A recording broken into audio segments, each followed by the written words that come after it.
Hello, my name is Kirti. In this lecture, we shall try to understand Heisenberg's uncertainty principle. So we all know that uncertainty, it is one of the fundamental theories of quantum mechanics, right? And let me tell you one more important thing here.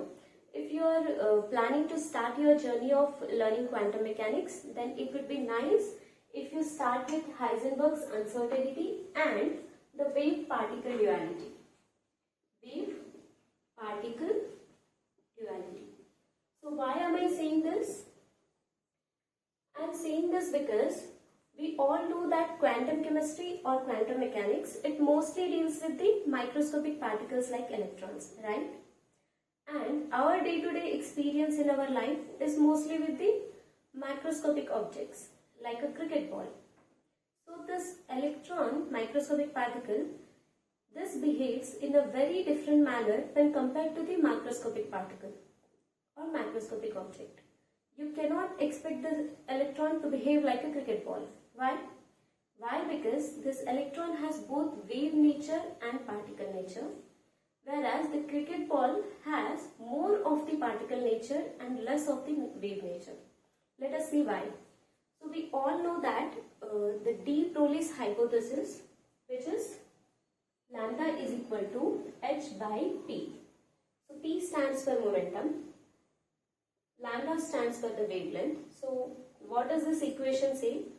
The wavelength of any particle is equal to the Planck's constant by momentum. So this momentum can be written as mass into velocity. So lambda for any particle according to de Broglie is given by the ratio of Planck's constant to the momentum. So let us consider an electron. Okay. So we know that mass of electron is very less. It is in the order of 10 power minus 31 kg. So it is like some 9 into 10 power minus 31 kg. Okay. And let us consider a ball, cricket ball. Suppose its mass is around some 100 or 200 grams. So 200 grams means 200 into 10 power minus 3 kg. Right? Now let us substitute m for the electron here and let us see what will be the wavelength. We know that Planck's constant h, it is in the order of 10 power minus 34 joule second. So I'll write this h as, okay, we will do it here, or okay, we'll do it here. Lambda is equal to, what is h? H is Planck's constant, that is 6.626 into 10 power minus 34 joule second by, what is the mass of electron? It is in the order of 10 power minus 31 kg. So this joule means kg meter square second inverse, okay? For now we will just omit these units, okay? For simplicity we will omit it. So now this lambda will be, when this 10 power minus 31 goes to the numerator, so I am ignoring this number 9 also, or let us write 9, okay? So when this 10 power minus 31 goes to the numerator, what will happen? So this becomes into 10 power plus 31. So this is a power m into a power n. It can be written as a power m plus n. So this becomes 10 power minus 34 plus 31. So this entire number will be in the order of 10 power minus 4, right? So I am just taking the approximate value, right? We just need to find this order. So this is in the order of 10 power minus 4. That means the wavelength of an electron is in the order of 10 power minus 4. Now let us see what is the wavelength of a ball. So the mass of ball is 200 into 10 power minus 3 kg. So in the place of 9, we will say 200 into 10 power minus 3. So this becomes 2 into 10 square, right? I can write it as 2 into 10 square. So 10 power 2 into 10 power minus 3 will be 10 power minus 1. So this becomes 10 power minus 1. So when this goes to the numerator, when this goes to the numerator, what will happen? This will be 10 power minus 34 plus 1. So which will be 10 power minus 33. So for ball it will be 10 power minus 33 and for an electron order of 10 power minus 4. Lambda will be in the order of 10 power minus 4, some x into 10 power minus 4, and for ball it is in the order of some x into 10 power minus 33. Now you compare the wavelength of electron and a ball. So the wavelength of electron is much higher when compared to the wavelength of the ball, right? So that means for a ball, the wavelength is very low. That means its wave nature is very negligible because it has higher mass. The wave nature of a cricket ball is very less when compared to its particle nature. But for electron, there will be considerable amount of wave nature and particle nature. Okay, and you never know when an electron behaves as a wave and when it behaves as a particle. So in this way, the microscopic particles, they behave in a very different manner when compared to the macroscopic particles. So this is the reason why I suggested you to first start this quantum mechanics with the concept of Heisenberg's uncertainty and the wave particle duality. This is because when you read these concepts, you'll get an idea of how weird these microscopic particles are and how they behave. So with this understanding, you can comfortably proceed in your further journey of quantum mechanics. Okay. So with this note, we will start our class Heisenberg's uncertainty.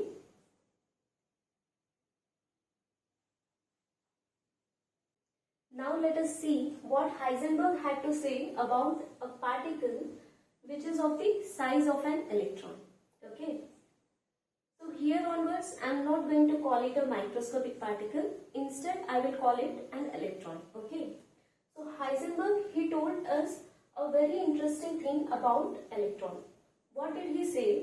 He said that if you are trying to measure the position, I am designating the position by x. If you are trying to measure the position and the momentum, which is designated by px, if you are trying to measure these two quantities for an electron simultaneously. Simultaneously means at same point of time, t. Okay. So if you are trying to measure these two quantities for an electron at same point of time simultaneously, then it is impossible to measure these two quantities with 100% accuracy. So what does that mean? That means if you measure these two quantities at same point of time for a particle of size of electron, then there will be some error in the measurement of position and there will also be some error in the determination of momentum. So that error in position is given by delta x and the error in momentum is given by delta px. So this delta x is called uncertainty in position. I'll write it here. Delta x is uncertainty in position and delta px is uncertainty in momentum.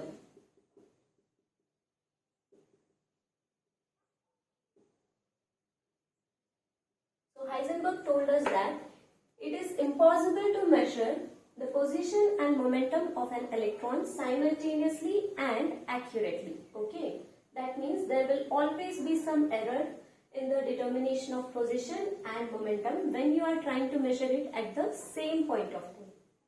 Note that when you are trying to measure it at the same point of time, okay, if you are trying to measure delta x at one point of time t and if you are trying to measure the position x at some point of t and momentum px at another point of time t plus delta t, then there will be no such error. But these errors arise only when you are trying to measure these properties or these quantities simultaneously. Okay. Let us try to understand what is this uncertainty in position and uncertainty in momentum. Okay. For that, consider an atom. So here is the nucleus of the atom and here is the electron. Now suppose that this electron is at a distance of 2 units from the nucleus. So the position of the electron is known. It is x is 2 units. And suppose the momentum is some 4 units. Okay, px is 4 units. do not take these numbers seriously because I'm just using them for explanation. Okay.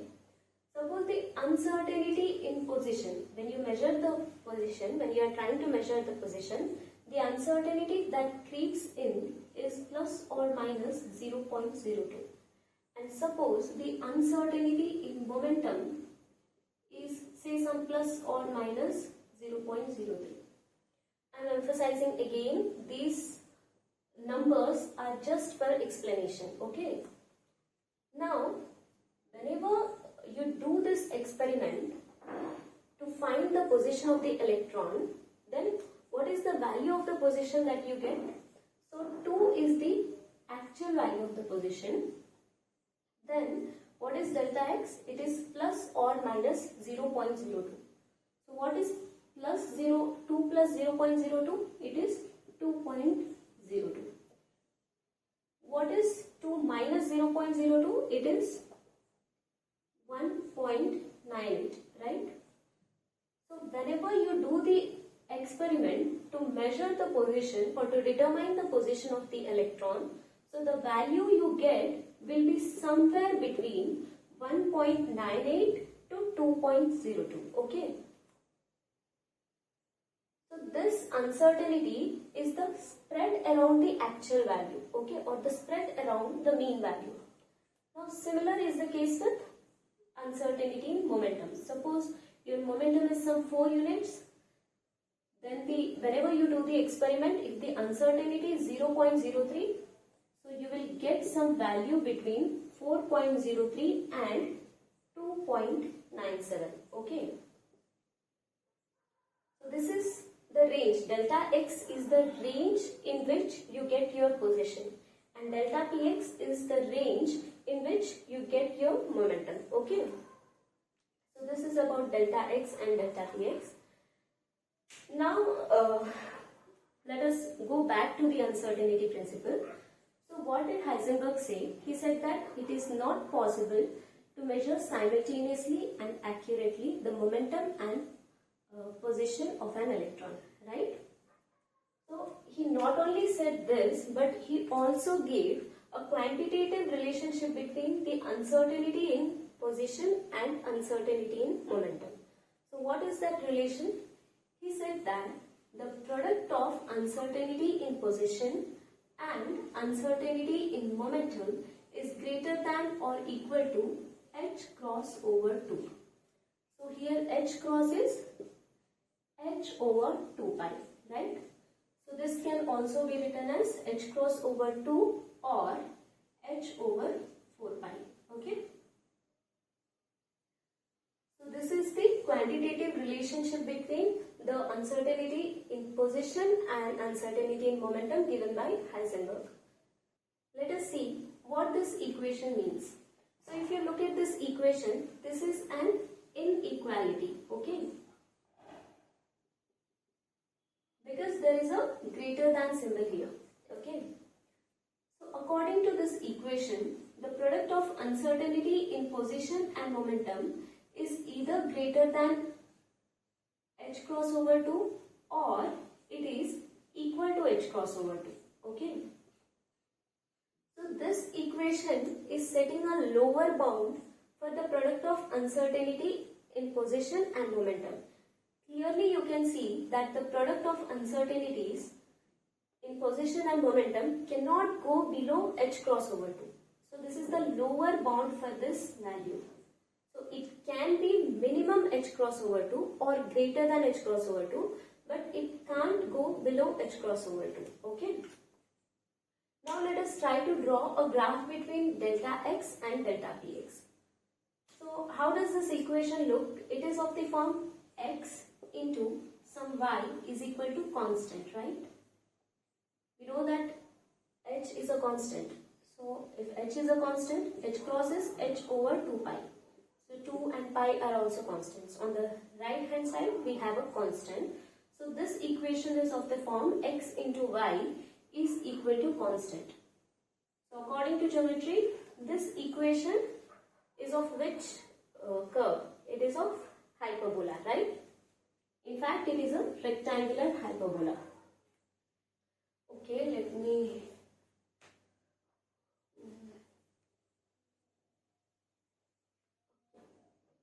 I'll draw it clearly here.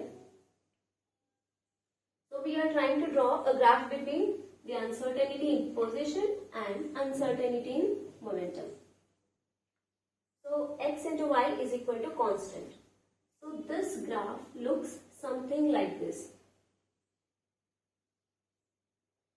If you have any doubt, you can relate it to Boyle's law. According to Boyle's law, pressure into volume is constant. And what does this PV graph look like? It looks like this, right? So this is similar to the Boyle's law, right? Here we have delta x on y-axis, delta px on x-axis. So the graph between delta x and delta px is a rectangular hyperbola. So this is rectangular hyperbola.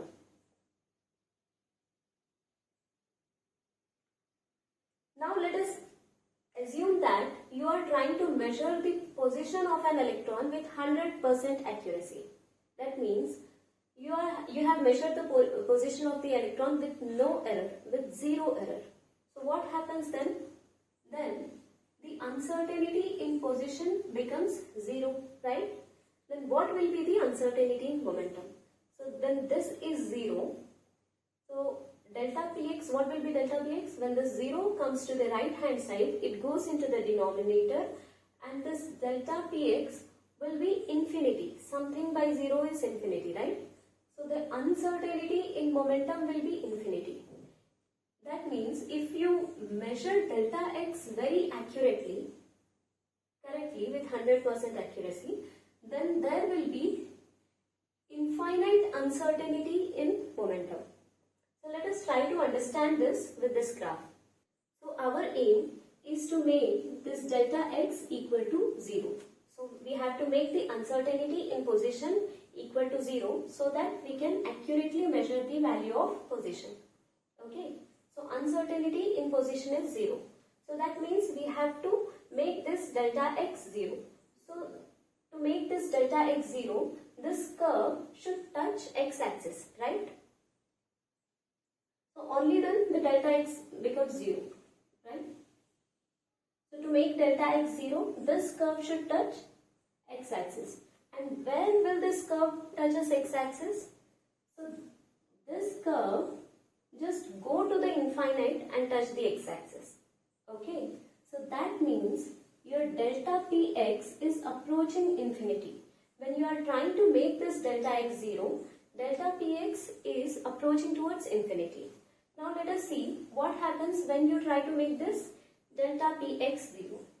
So how can you make this delta px 0?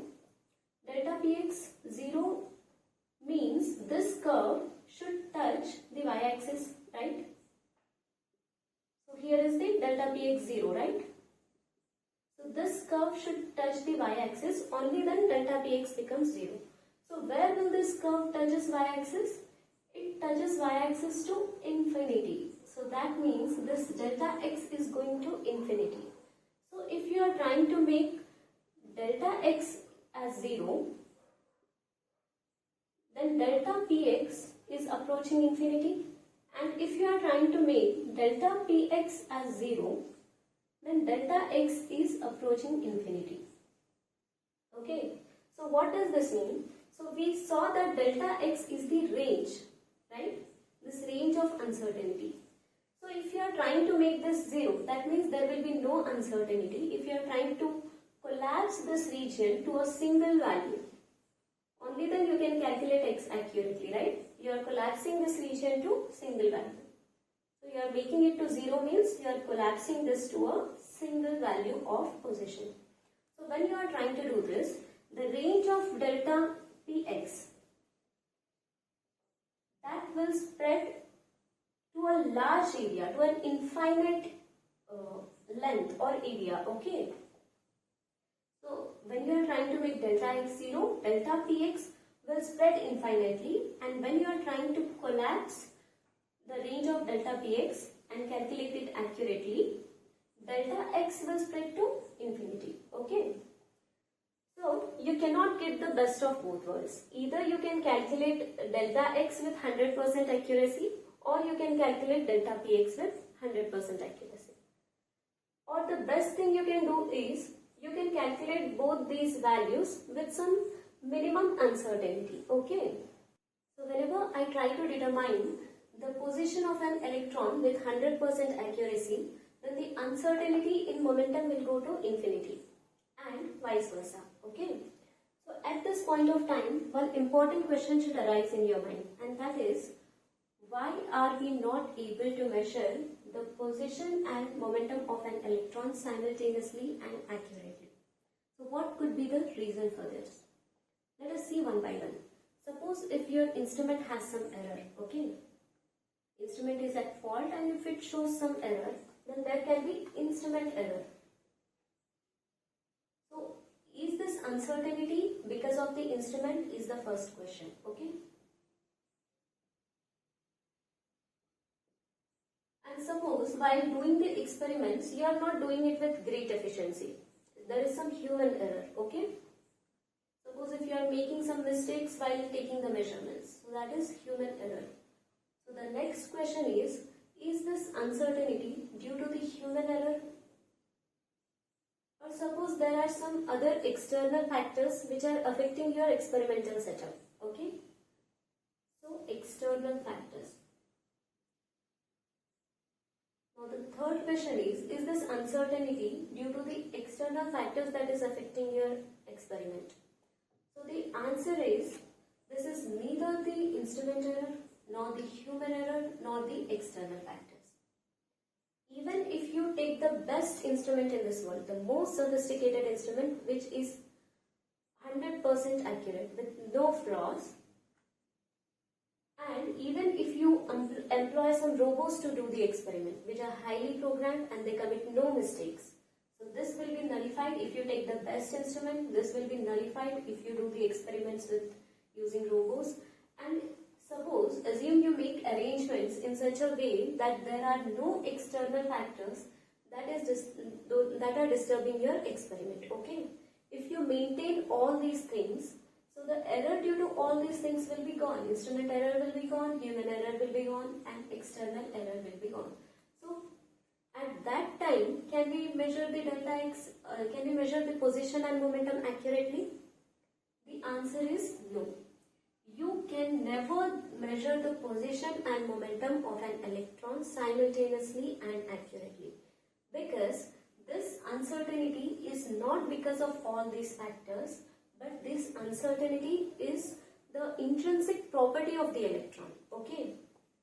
You cannot measure x and px of electron accurately because there is no accurate value for position and momentum of an electron. So there they are not even defined. You cannot define the position of an electron because it has a wave nature.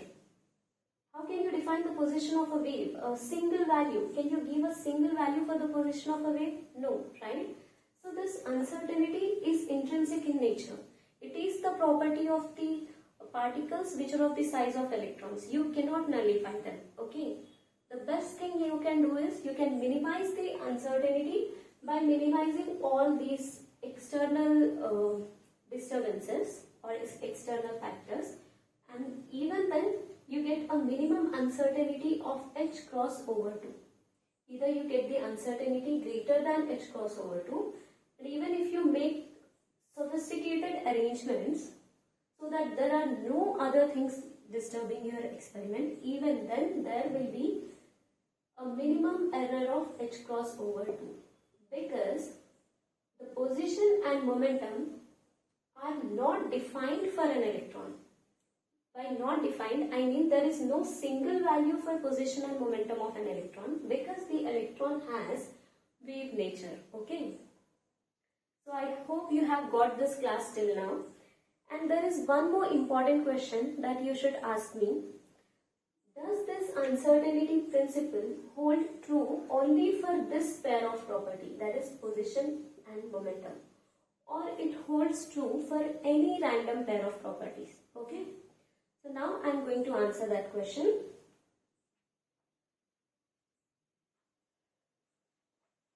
So the question was, is this uncertainty principle true for any pair of random properties A and B? uncertainty principle is true for those properties which are Fourier pairs of each other. So in the previous example, we considered position and momentum. So if you do Fourier transformation of position, if you do Fourier transformation, what you get is momentum, and if you do Fourier transformation on momentum, what you get is position. So such properties which are Fourier transforms of each other are called Fourier pairs. Okay. I'll give you one more example. I think you are pretty much used to it. There is a property called frequency and time. So we know that frequency is a Fourier transform of time. So if you recall NMR, we see that in NMR, the signal that we get is FID, free induction decay, right? That is in time domain. So this is the actual signal of NMR. What we get is this, a time domain signal. So this is T, time domain. And if you do Fourier transformation on this, what you get is a peak like this. So in the domain of frequency. So if you do Fourier transformation on the FID, which is time domain, you get a peak in frequency domain. Okay. So these time and frequency are Fourier transforms of each other. Okay. So this uncertainty principle is true for those pairs which are Fourier transforms of each other. So in quantum mechanics, you will mainly come across three Fourier pairs. The first we have seen is position and momentum, and the second is this frequency and time, and the third is the angle and angular momentum. Okay. So these are the major Fourier pairs that you come across in quantum mechanics. And this uncertainty principle holds true for all these pairs.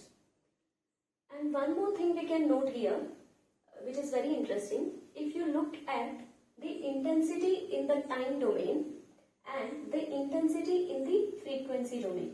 Okay. So the intensity in time domain is very much dispersed. Okay. It is over large value of time, a huge value of time, right? It is dispersed. But when you look at the frequency domain, so this intensity is confined to a small area in frequency domain. Okay. So this is the property of Fourier pairs. If they are dispersed in one domain, then they will be very confined in the domain of Fourier transform or in the Fourier transform domain. Okay. The example is this. So intensity is very dispersed here, but it is very confined here. So from here you can intuitively relate it to the uncertainties in position and momentum. See, if your position is very much confined, if you try to confine your position or measure it very accurately, then your uncertainty in momentum will be dispersed, like it will have huge range. Okay. I hope you have understood this Heisenberg's uncertainty. What we have discussed in this class, we have discussed the definition of Heisenberg's uncertainty, and we have looked at the graph of delta x into delta kx, and we have also understood why is it not possible to determine the position and momentum of electron accurately and simultaneously. It is because it is the intrinsic property of the electron. The uncertainty is the intrinsic property. You can't do anything about it. So this is the crux of this class, that uncertainty is the intrinsic property of the microscopic particles like electrons. Okay. And at the end we have seen what kind of properties show or exhibit this uncertainty. So the properties which are Fourier pairs of each other show uncertainty. Okay. I hope this class was useful. There will be one more short video in which I will discuss the Heisenberg thought experiment. Okay. So this Heisenberg thought experiment will follow this video. Okay. Thank you so much. See you in the next class.